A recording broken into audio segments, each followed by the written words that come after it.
students. Today we are starting SS portion history chapter 9. According to old book, this is chapter 10 and new book according it is chapter 9. The chapter name is Traders, Kings and Pilgrims. ये तीनों का meaning क्या है? Traders क्या होते हैं? Traders मतलब व्यापारी जो कि चीजों को खरीदते हैं, बेचते हैं, सेल करते हैं, बाई करते हैं। और किंग्स मीन्स राजा, किसी भी किंगडम पर जो जिसका किंग होता है, राजा होता है। एंड पिलग्रिम्स मीन्स वो जो वर्शिप करते हैं, मतलब तीर्थ स्थल होते हैं उन पर जो पूजा करते हैं, जिनको हम तीर्थ यात्री भी बोल सकते हैं। तो यहाँ पर ये तीन चीजों के बारे में है जिसमें हिस्ट्री में डिफाइन किया गया है कि ट्रेडर्स कौन होते थे, वो किंग, और जो किंग्स होते थे वो कौन होते थे, और पिलग्रिम्स वो कौन होते थे। ये तीनों चीजों के बारे में बताया हुआ है। तो यहाँ पर एक छोटी सी स्टोरी है, जागिनी एट द मार्केट। जागिनी है वो मार्केट में है, तो वो क्या देखती है मार्केट में? Jagini looked forward to the fair in the village. She loved to see and touch the pots and pans to shiny steel, bright plastic buckets, cloths printed with brilliant floral design and clockwork toys, all of which came from the city. जागिनी है वो एक fair में जाती है जो कि उसके गांव में लगा होता है। फेयर मीन्स मेला, विलेज में उसके गांव में जो एक मेला लगा होता है, वहां पे वो क्या देखती है? कुछ चीजों को देखती है और वो टच करती है। वो क्या क्या चीजें हैं? वहां पर पॉट्स हैं, पेन्स हैं जो कि स्टील के जैसे शाइन कर रहे हैं, प्लास्टिक की बकेट्स हैं, और जो फ्लोरल प्रिंट के क्लॉथ्स हैं, और क्लॉकवर्क टॉयज मतलब जो चाबी से चलने वाले खिलौने। ये सारी चीजें जिनको देख के उसको देखती है, और वो पॉट्स है उनको टच करके देखती है, और जो कि कहाँ से आए हुए हैं? सिटी से आए हुए हैं। सिटी मतलब शहर से आए हुए हैं, और मेला कहाँ पर लगा हुआ है? विलेज में। The men who spread out their wares came in buses and trucks and went back at the end of the day. तब वो देखती है कि मैन मतलब लोग हैं, वो क्या करते हैं? वो बस या ट्रक के द्वारा वो चीजों को लेकर आते हैं, और शाम के टाइम पे मतलब जब मेला खत्म होता है तब वो वापस लेकर चले जाते हैं। वेंट बैक मतलब वापस चले जाते हैं। Why were they always on the move? वो हमेशा क्यों मूव करते रहते हैं? मतलब एक प्लेस से दूसरे प्लेस से तीसरे place. She wondered. Her mother explained that they were traders. तब उसको आश्चर्य होता है कि वो रोज ऐसा क्यों करते रहते हैं, कभी यहाँ कभी वहाँ। तब उसकी माँ है वो उसको रिप्लाई करती है कि वो कौन है? वो ट्रेडर्स है। तो ट्रेडर्स कौन होते हैं? People who bought things were where they were made and sold them elsewhere. जो लोग चीजों को खरीदते हैं जहाँ पर वो मैन्युफैक्चर होती है या बनाई जाती है, और उनको अदर प्लेसेस पर सेल करते हैं, सोल्ड करते हैं, तो वो कौन कहलाते हैं? ट्रेडर। तो that is the definition of trader. कि ट्रेडर की डेफिनेशन क्या है? जो चीजों को बाई करते हैं, बॉट करते हैं, देयर वर मैन्युफैक्चर और made and sold them elsewhere, और दूसरी जगह जाकर उनको बेचते हैं, वो क्या कहलाते हैं? ट्रेडर कहलाते हैं, मतलब व्यापारी कहलाते हैं। Now how to find out about trade and traders. अभी यहाँ पे हमें कैसे पता चलता है कि वो ट्रेड है और ट्रेडर्स है? मतलब वो जो व्यापार कर रहे हैं वो क्या कहलाता है? ट्रेड, मतलब उनका व्यापार, और ट्रेडर जो कि वो व्यापार करते हैं। You read about the northern black polished ware in chapter 8.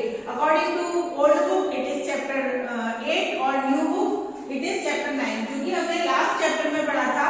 Northern black polish NBP मतलब कि जो ब्लैक पॉलिश वेयर थे, जो कुछ बर्तन बने होते थे मिट्टी से, उनको पकाया जाता था, फिर उनके ऊपर ब्लैक पॉलिश की जाती थी जिससे वो बहुत शाइन करते थे। तो वही यहाँ पर पॉट के बारे में बताया गया है। This fine pottery specially bowl and plates were found from several archaeological sites throughout the subcontinent. जब खुदाई होती थी तब वो ये सारे बर्तन मिले थे, मतलब कुछ पॉट थे, कुछ डिफरेंट टाइप के जो बाउल से प्लेट थे, वो सारे खुदाई में मिले थे। How do you think it reaches this place? तो आपको क्या लगता है कि ये सारी चीजें यहाँ पर कैसे पहुंची होंगी? क्योंकि वो बनी तो कहीं और थी, और जब खुदाई की गई थी सब कॉन्टिनेंट की, मतलब इंडिया में जब खुदाई की गई, आसपास के एरिया में जब आर्कियोलॉजिकली मतलब आर्कियोलॉजिस्ट जो होते हैं जो खुदाई करवाते हैं, और पुरानी चीजें उनको जो मिलती हैं वो उनको कैसे मिली होंगी? ये चीजें यहाँ पर कैसे आई होंगी? Traders may have carried them from places where they were made to sell them at other places. तो वही है कि ट्रेडर क्या करते होंगे कि जहाँ पर वो चीजें बनती है वहां से परचेज करते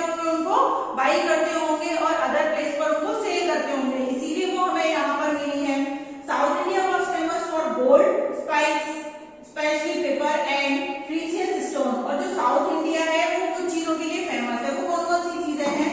गोल्ड, स्पाइस, स्पेशली पेपर, मतलब स्पाइस मतलब मसाले हैं, मसालों में पेपर वो सबसे ज्यादा मिलता था। एंड प्रीशियस स्टोन मतलब जो प्रीशियस स्टोन होते हैं ना, जैसे कि डायमंड या अदर टाइप के जो जेम्स होते हैं, वो सारे precious stone. Pepper was particularly valued in the Roman Empire. Roman Empire में सबसे ज्यादा फेमस क्या था? पेपर था। So much so that it was known as black gold, इसलिए उसको क्या बोला जाता था? ब्लैक गोल्ड बोला जाता था। So trader carried many of these goods to Rome in ships across the sea and by the land in caravans. Means ये सारी चीजें थी जो कारावन से कहाँ जाती थी? शिप के द्वारा सी के दूसरी साइड में ट्रेडर्स उनको लेके जाते थे रोम से दूसरी जगह पर। There must have been quite a lot of trade as many Roman gold coins have been found in South India. और इसके अलावा भी बहुत सारी चीजें थी जो मिली थी, जिसमें से जो गोल्ड कॉइन्स हैं वो साउथ इंडिया में मिले थे। रोमन के जो गोल्ड कॉइन थे वो कहाँ पर मिले थे? साउथ इंडिया में। तो यहाँ पर भी कुछ जो लाइंस हैं वो हमें याद रखनी है। जैसे रोमन के गोल्ड कॉइन्स हैं वो कहाँ पर मिले थे? साउथ इंडिया में। तो ये क्वेश्चन हम बना सकते हैं एमसीक्यू के फॉर्म में। आगे यहाँ पर आपको अ पोएम अबाउट ट्रेड, ये ट्रेड से रिलेटेड एक पोएम है जो संगम से ली गई है। संगम पोएम्स जो होती थी उसमें से। इसमें क्या दिया हुआ है कि बहुत सारी चीजें हैं जो अलग अलग प्लेसेस से लाई गई। जैसे कि मैं आपको बता देती हूँ कुछ swift princes horse and sea ships. कुछ जो स्विफ्ट हैं, हॉर्सेस हैं, ब्लैक पेपर्स हैं, वो बेलेस से लेकर आए थे। जेम्स और गोल्ड है वो कहाँ से लेकर आए थे? हिमालय से सैंडलवुड भी लेकर आए थे जो कि वेस्टर्न हिल से लाई गई थी। तो ऐसे डिफरेंट डिफरेंट चीजें हैं जो डिफरेंट डिफरेंट प्लेसेस से लाई गई थी ट्रेड करने के लिए। ये संगम की कुछ लाइंस की पोएम है। संगम के बारे में भी हमने लास्ट चैप्टर में पढ़ा था कि संगम क्या होती है? संगम होती है बहुत सारे पोएट होते हैं जो मिलकर पोएम्स बनाते हैं और एक संगम बनाया हुआ है उन्होंने। संगम जैसा कि नाम से था कि संगम मतलब बहुत सारी चीजों को मिलकर बनी हुई है। Traders explored several sea routes. Some of these followed the coast. There were other across the Arabian Sea and the Bay of Bengal, where sailors took advantage of the monsoon winds to cross the sea more quickly. यहाँ पर बताया गया है कि ज्यादातर जो coastal areas थे वहां से ट्रेडर ट्रेवल करते थे। क्यों ट्रेवल करते थे? एक तो वहां पे क्या होता था कि उनको आइडिया था कि जो अरेबियन सी और बे ऑफ बंगाल है जो कि इंडिया के साउथ की साइड में है, एक साइड में ईस्टर्न साइड में और वेस्टर्न साइड में। ईस्टर्न साइड में बे ऑफ बंगाल है एंड वेस्टर्न साइड में अरेबियन सी है। तो जब वहां पर मानसून का टाइम होता था तो उनको पता था कि विंड्स किस साइड से किस साइड जाती हैं, तो वो क्या करते थे? उसका फायदा उठाते थे सेलर क्या करते थे कि वो जिस साइड में विंड्स है वहां से वो शिप के द्वारा ट्रेवल कर सकते थे। तो वो उनके लिए इजी होता था, उनका फ्यूल कम खर्च होता था, क्योंकि जिस वे की तरफ विंड होगी उस तरफ उनके लिए ट्रेवल करना इजी होगा और शिप इजीली ट्रेवल कर पाएगा। So if they want to reach the western coast of the subcontinent from the east Africa और Arabia, they choose to sail with the south west monsoon. तो जब south west monsoon का time होता था, क्योंकि काफी सालों से वो ट्रेडिंग कर रहे थे, सेल कर रहे थे सेलर्स, तो उनको आइडिया था कि कब विंड्स कौन से वे में होंगी। तो जब वो ईस्ट अफ्रीका और अरेबिया से उनको ट्रेवल करना होता था तो वो जब साउथ वेस्ट मॉनसून आने वाला होता था उस टाइम पर ही ट्रेवल करते थे, जो उनके लिए इजी होता था। And sturdy ships had to be built for these long journey, और ये उनकी जो लॉन्ग जर्नी होती थी वो आराम से वो कर पाते थे शिप में बैठ के easily. New kingdom along the coast.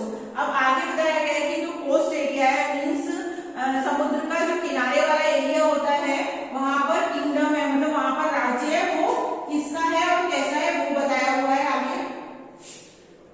The southern half of the subcontinent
Muvendru, this is a Tamil word meaning three chiefs used for the heads of three ruling family. यहाँ पे एक वर्ड यूज किया गया है, बहुत important term है ये मुवेंद्र। मुवेंद्र क्या होता है? मुवेंद्र एक कौन सा टर्म है, कौन सा वर्ड है? तमिल वर्ड से लिया गया है, तमिल वर्ड है मुवेंद्र। उसका मीनिंग क्या है? उसका मीनिंग है थ्री चीफ्स, तीन चीफ्स हैं। वो तीन चीफ्स कौन कौन से हैं? तो ये इंपॉर्टेंट पॉइंट है। मुवेंद्र इज अ तमिल वर्ड जिसका मीनिंग है थ्री चीफ्स, और वो किनके हेड्स के लिए तीन हेड होते थे? कौन कौन से उसके रूलिंग फैमिलीज के? चोला, चेरास एंड पांड्यास। ये तीन फैमिली थी, चोला, चेरा एंड पांड्यास। इन तीनों के जो हेड होते थे वो तीन चीफ के लिए मुवेंद्र वर्ड यूज किया गया है। Who became powerful in South India around 2300 years ago? वो पावरफुल थे कितने साल पहले? लगभग 2300 साल पहले। 2003 years ago साउथ इंडिया में वो सबसे ज्यादा पावरफुल थे, और उनका वहां पर क्या था? रूल था, राज्य था। Each of the three chiefs had two center of power, one inland and one on the coast. और ये तीन जो चीफ थे उन सबके पास दो दो सेंटर पॉइंट होते थे। एक लैंड में होता था और एक कोस्ट में होता था। एक समुद्र के किनारे का होता था और एक लैंड मतलब जमीन का होता था। तो टोटल कितने पार्ट हो गए? 6। तीन चीफ हैं, तीन चीफ्स के पास दो दो सेंटर पॉइंट हुए, मतलब कितने हुए टोटल? 6 सेंटर पॉइंट हो गए। फुहार और Kaveripattinam the port of the Cholas. तो चोलास का जो पोर्ट कौन सा होता था? कावेरीपट्टनम, या उसको हम फुहार के नाम से जानते हैं। फुहार या कावेरीपट्टनम वो किसका पोर्ट होता था? चोला का। ये भी एक इंपॉर्टेंट टर्म है। एंड मदुरई होता था, वो कैपिटल होती थी पांड्यास की। पांड्यास की कैपिटल होती थी कौन सी? मदुरई। तो यहाँ पे एक क्वेश्चन बन सकता है, what is the capital of Pandyas? तो that is answer is Madurai. And port of the Cholas is Kaveripattinam. ये दो यहाँ पर हमारे एमसीक्यू फॉर्म हो सकते हैं। आगे रीड करेंगे पैराग्राफ में। The chiefs did not collect regular taxes, instead they demanded and received gifts from the people. Chief क्या करते थे? वो रेगुलर टैक्स नहीं लेते थे, वो क्या करते थे? उसकी जगह क्या करते थे? वो डिमांड करते थे गिफ्ट लेने के लिए कि उनको डिफरेंट टाइप के गिफ्ट मिले। इसीलिए वो रेगुलर क्या टैक्स कलेक्ट नहीं करते थे। They also went on military expedition and collect tribute from neighboring areas. They kept some of the wealth and distributed the rest among their supporters, including members of their family, soldiers and poets. वो क्या करते थे? इसके अलावा वो सुरक्षा के लिए भी जाते थे। मिलिट्री एक्सपेडिशन मतलब कि सुरक्षा के लिए, लड़ाई लड़ने के लिए सैनिक की तरह वो जाने जाते थे। एंड कलेक्ट करते थे। वो क्या कलेक्ट करते थे उसके बदले में? कि उनको गिफ्ट मिले, ट्रिब्यूट्स मिले, रिवार्ड्स मिले अपने आसपास के एरिया से। और वो क्या करते थे? फिर वहां से ये सारी जो उनको चीजें मिलती थी, जो वेल्थ मिलती थी, उसको वो क्या करते थे? डिस्ट्रीब्यूट करते थे। किस पे डिस्ट्रीब्यूट करते थे? फैमिली को, सोल्जर्स को और पोएट्स को। इन सब में वो अपनी वेल्थ को, मतलब अपनी जो संपत्ति होती थी उसको सबको डिस्ट्रीब्यूट कर देते थे। सोल्जर्स, फैमिली एंड पोएट, इन तीनों में वो डिस्ट्रीब्यूट करते थे। Many poets whose composition are found in the Sangam collection composed poem in praise of chief who often rewarded them with precious stone, gold, horse, elephant, chariots and fine cloths। इसमें क्या है कि संगम जो poems हैं वो जिन poet ने लिखी है उनमें उन राजाओं का भी उसमें वर्णन किया हुआ है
as lords of the Dakshinapath, literally the route leading to the south, which was also used as a name of the entire south region. He sent his army to eastern, western and southern coast.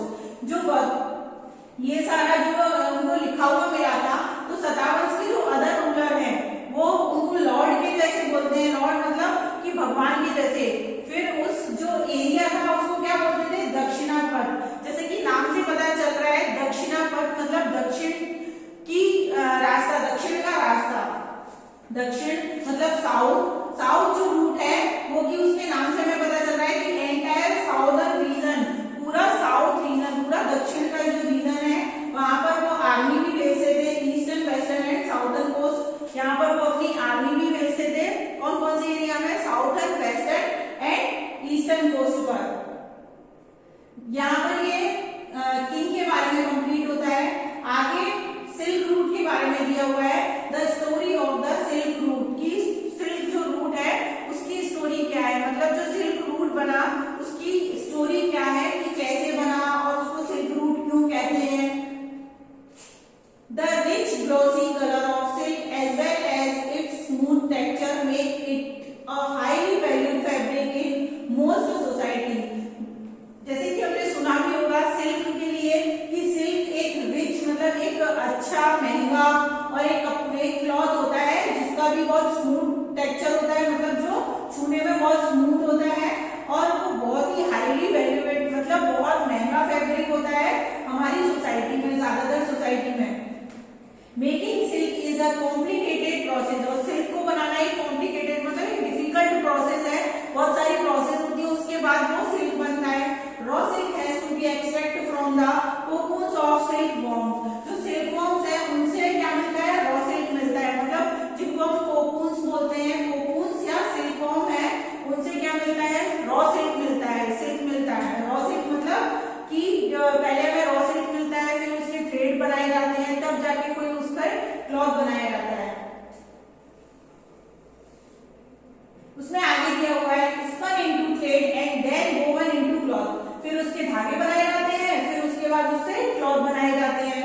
Techniques of making silk were first invented in China around 7000 years ago, और ये जो technique है silk बनाने की वो लगभग 7000 साल पहले कहां पर इन्वेंट हुई थी? चाइना में। तो चाइना सबसे पहले कहां इन्वेंट हुआ? चाइना में सबसे पहले इन्वेंट हुआ था सिल्क। अगर ये क्वेश्चन के रूप में पूछा जाए कि सिल्क सबसे पहले कहां इन्वेंट हुआ था और कब हुआ था, तो वो हम बता सकते हैं कि 7000 ईयर अगो चाइना में इन्वेंट हुआ था। While the method remained a closely guarded secret for thousands of years, some people from China who went to distant land on foot, horseback and on camel carried silk with them. The path they followed came to be known as the Silk Route. यहाँ पर बताया हुआ है कि जो method था silk बनाने का उसको कितने हजारों सालों तक छुपा के रखा गया था, सीक्रेट रखा गया था। और फिर कुछ लोग थे जो कि चाइना से पैदल फुट पर चलकर मतलब पैदल चलकर हॉर्स पर और कैमल्स पर चलकर जिस रूट से वो सिल्क को अदर प्लेसेस पर लेके जाते थे उस रूट को क्या बोलते थे? सिल्क रूट कहते थे। तो सिल्क रूट क्या है? वही है कि सिल्क को ट्रेड करने के लिए जहां पे वो मैन्युफैक्चर हो रहा है मतलब चाइना से अदर प्लेसेस पर लेकर जा रहे हैं, और जिस वे के थ्रू लेके जा रहे हैं, जिस रूट के थ्रू, रूट मतलब वे रास्ता, उसके थ्रू लेके जा रहे हैं, इसलिए उसको सिल्क रूट बोला गया है। आगे हम देखेंगे sometimes Chinese ruler send gift of silk to rules in Iran and West Asia and from there the knowledge of silk spread further waste.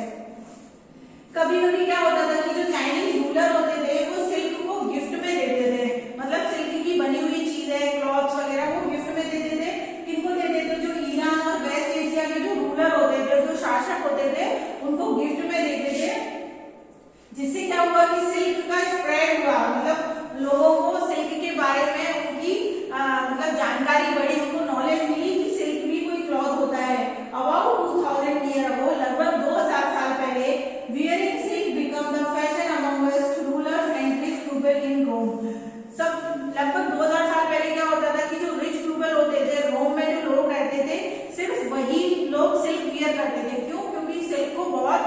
Costly मतलब बहुत महंगा मानते थे, बहुत महंगा होता था, इस वजह से इट वाज वेरी एक्सपेंसिव, ये बहुत एक्सपेंसिव होता था, as it had to be brought all the way from China along dangerous road through mountains and desert. और ये चाइना से लेकर आते थे और डेंजरस रोड मतलब जो रास्ते होते थे वो भी खतरनाक होते थे, उसके अलावा जो वहाँ के माउंटेन डेजर्ट ये सारी चीजों को, ये सारे रूट और वे को पार करके वो चाइना से लेकर आते थे।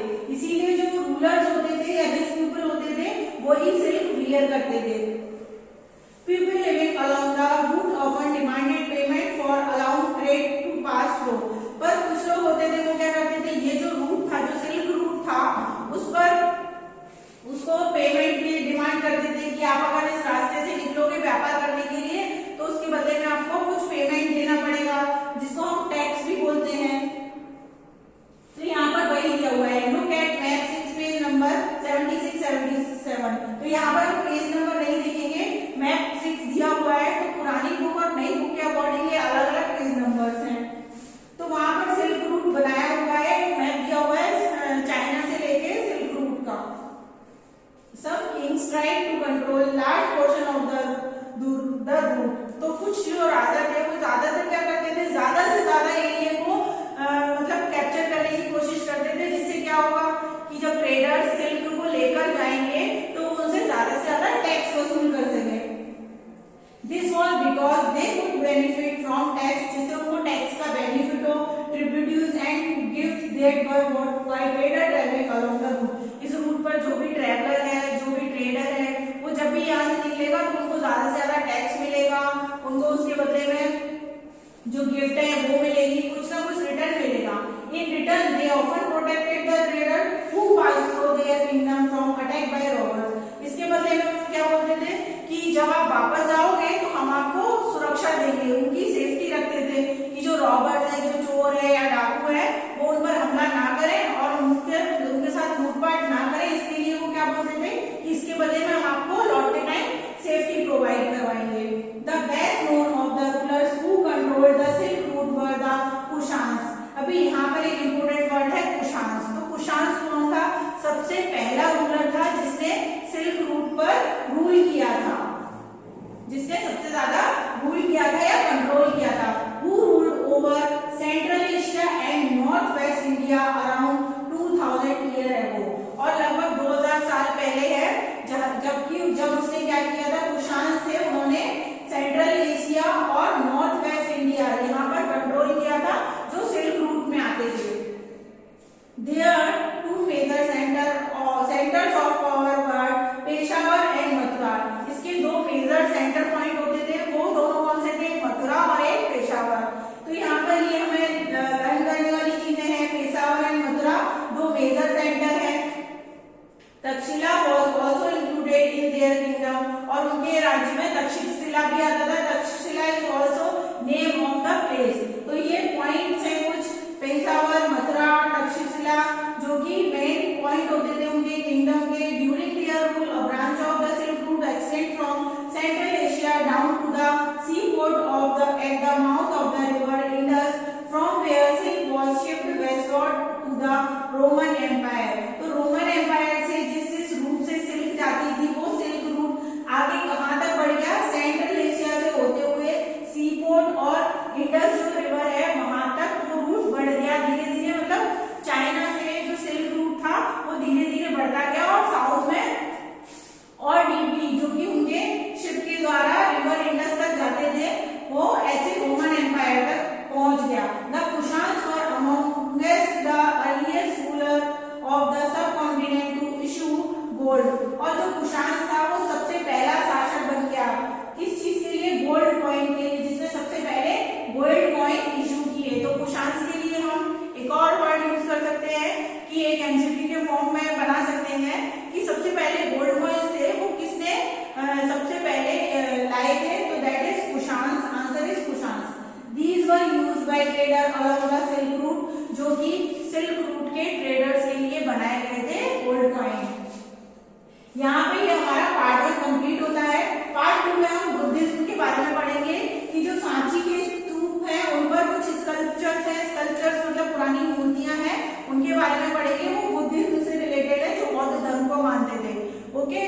पार्ट 2 में